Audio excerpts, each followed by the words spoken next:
Hi Bacho, welcome to this topic which is HRT, that is hormone replacement therapy.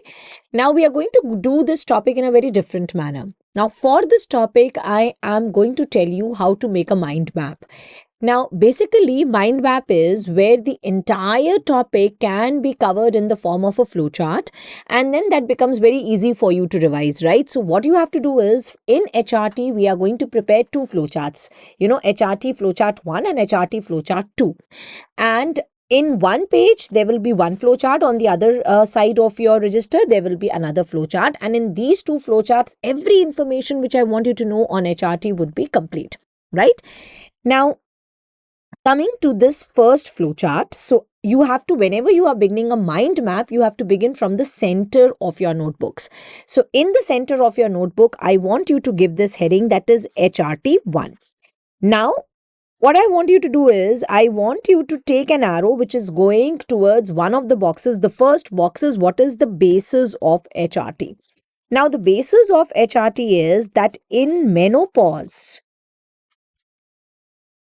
most of the symptoms,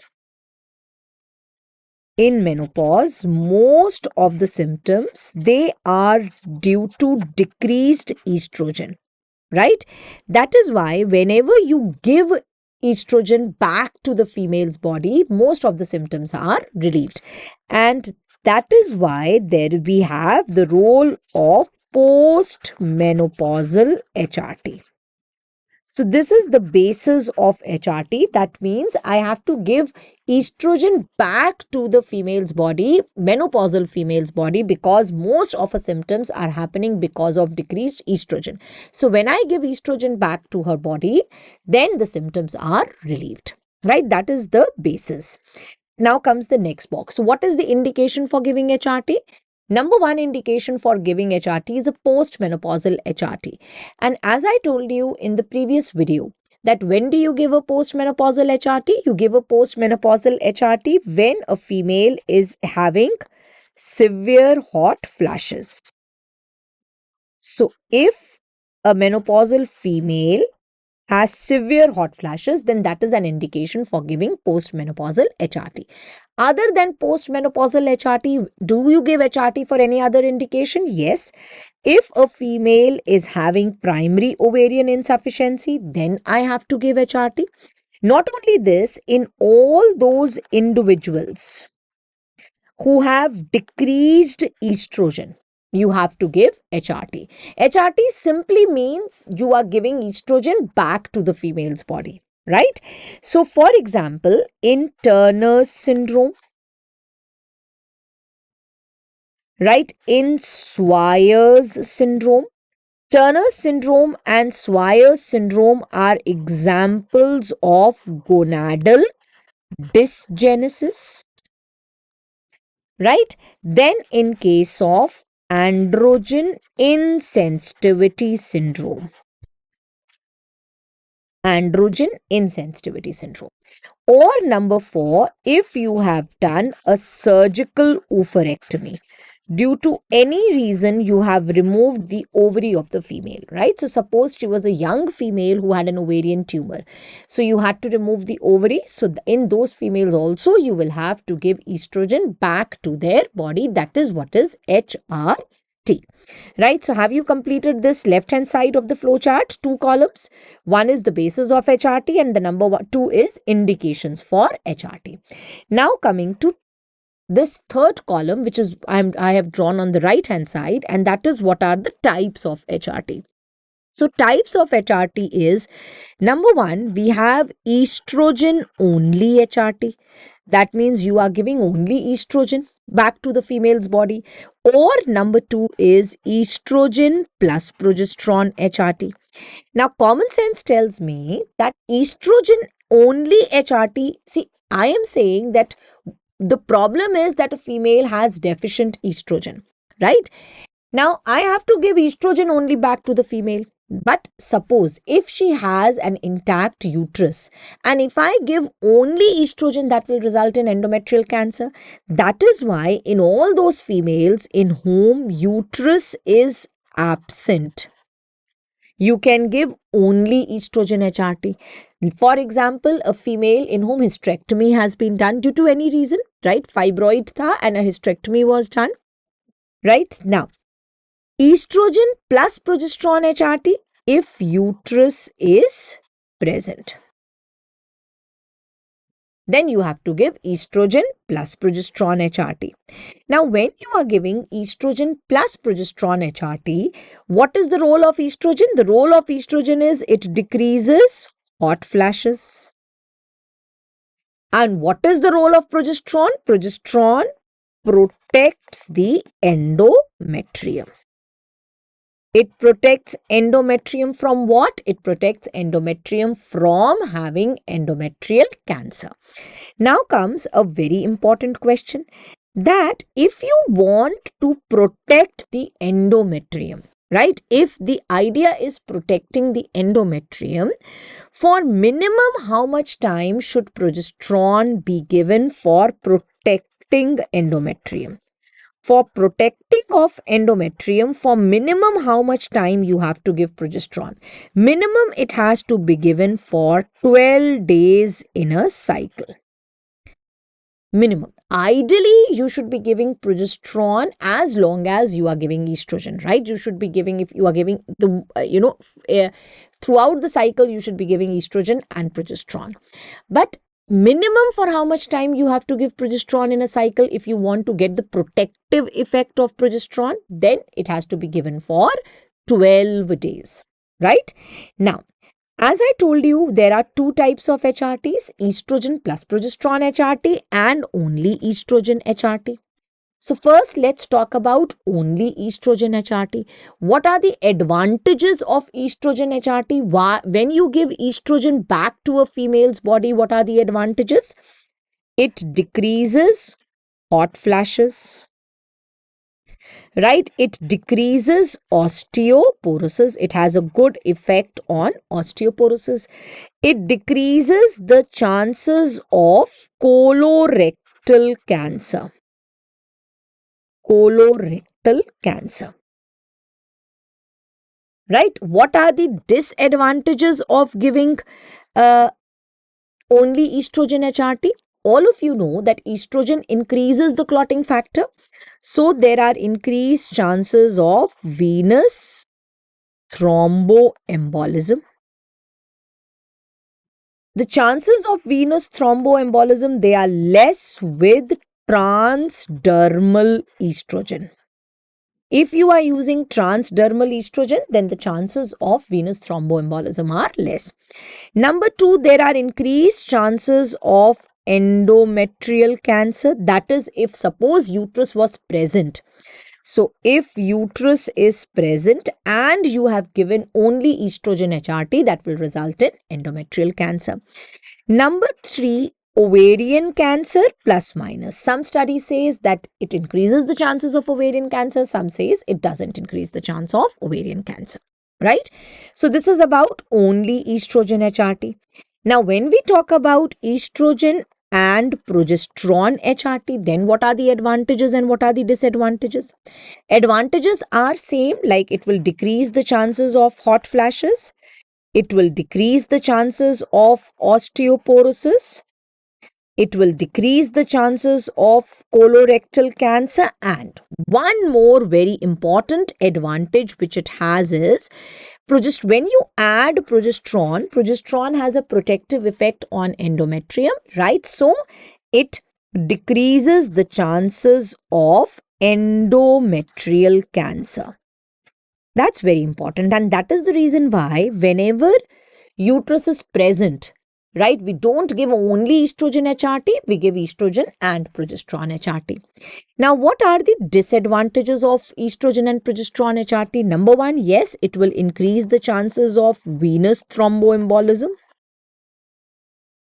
Right. Number two, ovarian cancer plus minus. Now, third and very important, on one side, it is decreasing the chances of endometrial cancer. On the other side, the moment you add progesterone to the HRT, right, it increases the chances of breast cancer.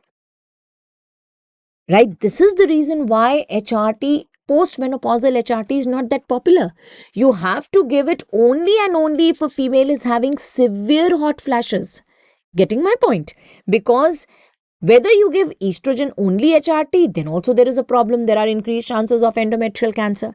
When you give estrogen and progesterone HRT, the problem is it leads to breast cancer, right?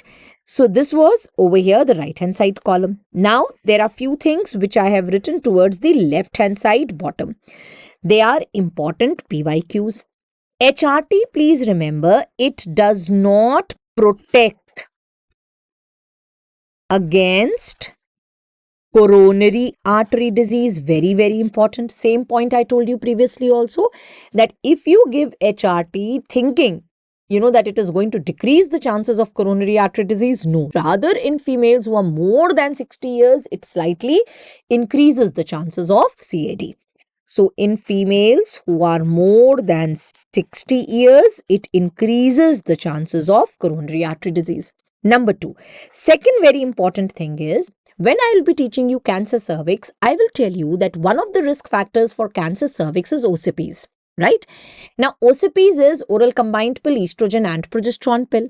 So, if OCPs increase the chances of cancer cervix, we thought that when we are going to give HRT, it will also increase the chances of cancer cervix.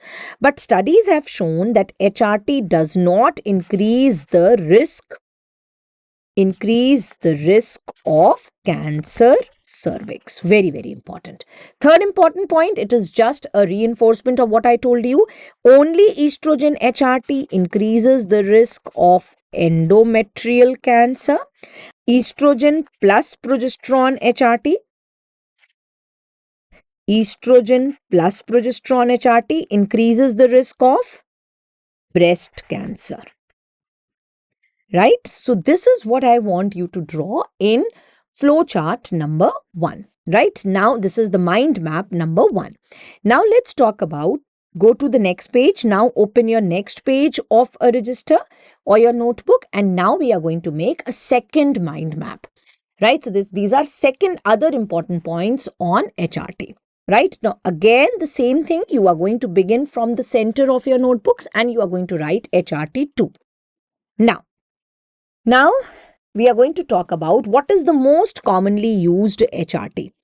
Now, as I told you, HRT means giving estrogen back. So, you can use only estrogen HRT or estrogen plus progesterone HRT depending whether the uterus is present or not.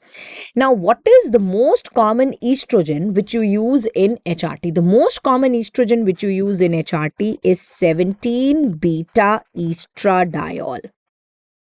17-beta estradiol. Route, better is that you use a transdermal route, which is better than oral route. Now, if you are using oral, how much 17-beta estradiol are you going to use? You are going to give 1 milligram per day. You will start with 0.5 milligrams. Right? And if you are using transdermal, you are going to use 0.05 mg per day, and you are going to start with 0.025 mg. Right? Earlier, which estrogen was used? Earlier, conjugated equine estrogen was used. Conjugated equine estrogen, which was called as CEE, was used.